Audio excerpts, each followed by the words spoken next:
अस्सलाम वालेकुम व्यूअर्स, हमारे पास टॉपिक है प्लाज्मा मेम्ब्रेन। प्लाज्मा मेम्ब्रेन यानी कि सेल का एक बेसिक कंपोनेंट। सेल के तीन बेसिक कंपोनेंट होते हैं ना, plasma membrane, nucleus and cytoplasm. ये प्लाज्मा मेम्ब्रेन भी एक सेल का बेसिक कंपोनेंट है। इसके बारे में हम आज पढ़ेंगे। इसका ये क्या होती है, इसकी पहले डेफिनेशन देख लेते हैं कि outermost boundary of cell. Outermost boundary यानी कि ये सेल है हमारे पास, ठीक है। इसके गिर्द एक और मेम्ब्रेन प्रेजेंट होती है जिसे हम प्लाज्मा मेम्ब्रेन कहते हैं, ठीक है। ये हमारे सेल को प्रोटेक्शन मुहैया करती है, ठीक है। एडेजन मुहैया करती है दूसरे सेल के साथ, ठीक है। ये सारे फंक्शन परफॉर्म करती है। प्लाज्मा मेम्ब्रेन जो है वो मेनली सेल को प्रोटेक्शन मुहैया करती है डैमेज से। कोई भी आउटर सब्सटेंस जो है वो ताकि सेल को डैमेज ना कर सके और सेल के अंदर जितने भी मटेरियल्स हैं या जितनी भी ऑर्गेनेल्स हैं उनको डैमेज ना कर सके। और ये मोस्टली क्या होता है कि प्लांट सेल में क्या होता है कि ये सेल वाल से कवर्ड हुई भी होती है। प्लाज्मा मेम्ब्रेन के गिर्द फिर सेल वाल होती है। प्लांट सेल में ये इस से कवर्ड हुई भी होती है। अगर इसकी कंपोजिशन क्या है, कंपोजिशन में ये बताया जाता है कि प्लाज्मा मेम्ब्रेन किस चीज़ से मिलकर बनी हुई होती है। तो ये लिपिड्स की कितनी परसेंटेज होती है इसमें, 20 to 40%, जबकि कार्बोहाइड्रेट भी प्रेजेंट होते हैं और प्रोटीन जो है वो 60 to 80% इसमें प्रेजेंट होती हैं। ये सब चीज़ें जो हैं वो मिल के प्लाज्मा मेम्ब्रेन को बनाती हैं और प्लाज्मा मेम्ब्रेन के फंक्शन को परफॉर्म करने में मदद देती हैं। प्लाज्मा मेम्ब्रेन में कार्बोहाइड्रेट भी प्रेजेंट होते हैं, कोलेस्ट्रॉल भी प्रेजेंट होता है, ये स्मॉल मामले भी प्रेजेंट होते हैं, ग्लाइकोप्रोटीन, ग्लाइकोलिपिड्स भी प्रेजेंट होते हैं, जिनकी वजह से ये मिल के एक प्लाज्मा मेम्ब्रेन को स्ट्रक्चर को बनाते हैं। लेकिन मेनली दो कंपोनेंट्स प्रेजेंट होते हैं, प्रोटीन और लिपिड, जो कि ज़्यादा अमाउंट में हमारे पास प्रेजेंट होते हैं प्लाज्मा मेम्ब्रेन के स्ट्रक्चर में। अब प्लाज्मा मेम्ब्रेन के दो मॉडल्स दिए गए थे, यूनिट मेम्ब्रेन मॉडल और फ्लूइड मोज़ेक मॉडल, ठीक है। यूनिट मेम्ब्रेन मॉडल डिस्क्राइब किया था पहले साइंटिस्ट ने। इसका स्ट्रक्चर डिस्क्राइब करने के लिए साइंटिस्ट ने कहा था कि plasma membrane composed of lipid bilayer sandwich between inner and outer layer of protein.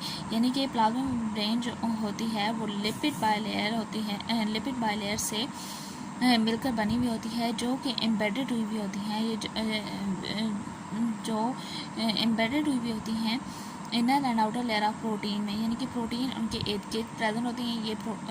ये प्रोटीन की एक लेयर, ये दूसरी लेयर, यहाँ पे दरमियान में लिपिड्स प्रेजेंट होते हैं। ये एक स्ट्रक्चर दिया गया था प्लाज्मा मेम्ब्रेन का कि यानी कि लिपिड्स प्रेजेंट होते हैं दरमियान में और प्रोटीन इर्द गिर्द प्रेजेंट होते हैं। लेकिन बाद में जो है वो इस मॉडल को रिजेक्ट कर दिया गया था या फ्लूइड मोज़ेक मॉडल दिया गया था, जिसमें हम बेसिक और स्ट्रक्चरल इसका प्लाज्मा मेम्ब्रेन का स्ट्रक्चर बताते हैं कि प्लाज्मा मेम्ब्रेन एक्चुअली कैसे होती है और एक्चुअली किस चीज़ से मिलकर बनी हुई है।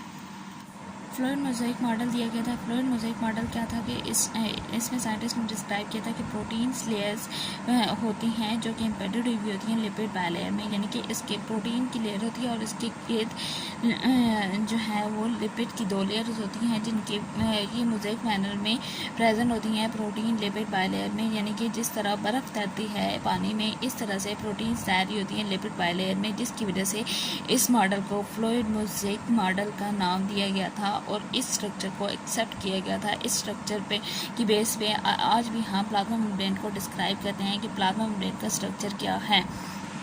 फंक्शन ऑफ प्लाज्मा मेम्ब्रेन क्या होते हैं कि प्लाज्मा मेम्ब्रेन का हमने स्ट्रक्चर भी डिस्क्राइब कर लिया, हमने उसको डेफिनेशन भी देख ली, उसको ये देख लिया कि वो किसकी कंपोजिशन भी देख ली। तो अब हम इसके फंक्शन देखेंगे, ये फंक्शन में क्या होता है, फंक्शन में ये कौन कौन से फंक्शन परफॉर्म करती है plasma membrane. Plasma membrane first of all protection मुहैया करती है। प्रोटेक्शन में क्या होता है कि ये बाउंड्री होती है, ठीक है, सेल के गिर्द, और ये कुछ मालिक्यूल को अंदर जाने देती है, कुछ मालिक्यूल को अंदर नहीं जाने देती। ये सेमी परमिएबल मेम्ब्रेन होती है। इसके अंदर पोर्स होते हैं जो कि सिर्फ एडवांटेजियस मालिक्यूल्स को अंदर जाने देती है और हार्मफुल मालिक्यूल्स जो होते हैं वो उनको उनकी पैसेज को रोक देती है, जिसकी वजह से सेल हमारा जो है वो महफूज रहता है ख़तरे से और हमारा सेल डैमेज नहीं होता। ट्रांसपोर्ट करवाती है, यानी कि मालिक्यूल्स को अंदर और बाहर मूव करवाती है। इसमें दो तरह की ट्रांसपोर्ट होती है, एक्टिव ट्रांसपोर्ट और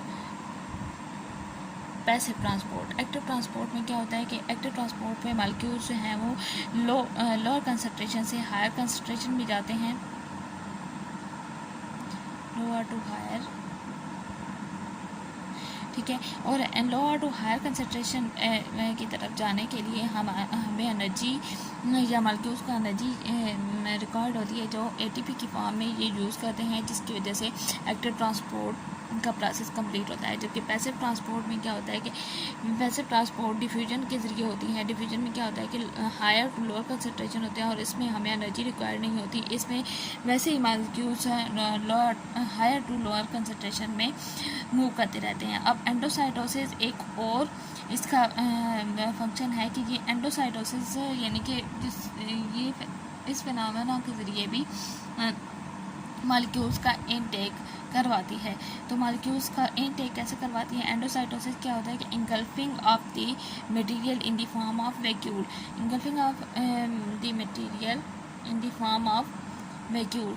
तो वैक्यूल की फॉर्म में इंगल्फ करते हैं एक सेल मटेरियल्स को, जिस प्रोसेस को हम एंडोसाइटोसिस कहते हैं। इसकी भी आगे से दो टाइप्स हैं, पाइनोसाइटोसिस और फैगोसाइटोसिस। पाइनोसाइटोसिस क्या होता है कि जो हम चीज़ लिक्विड फॉर्म में लेते हैं उसको क्या कहते हैं, पाइनोसाइटोसिस, और जो हम सॉलिड फॉर्म में लेते हैं वो क्या कहलाती है, फैगोसाइटोसिस। ये इसके मेन फंक्शन थे। जो सेल मेम्ब्रेन हमारे पास ये प्लाज्मा मेम्ब्रेन को हम सेल मेम्ब्रेन भी कहते हैं। तो सेल मेम्ब्रेन या प्लाज्मा मेम्ब्रेन परफॉर्म करवाती है, हमारे सेल को डैमेज होने से रोकती है, ट्रांसपोर्ट करवाती है, और वैक्यूल की फॉर्म में भी मॉलिक्यूल का इनटेक करवाती है।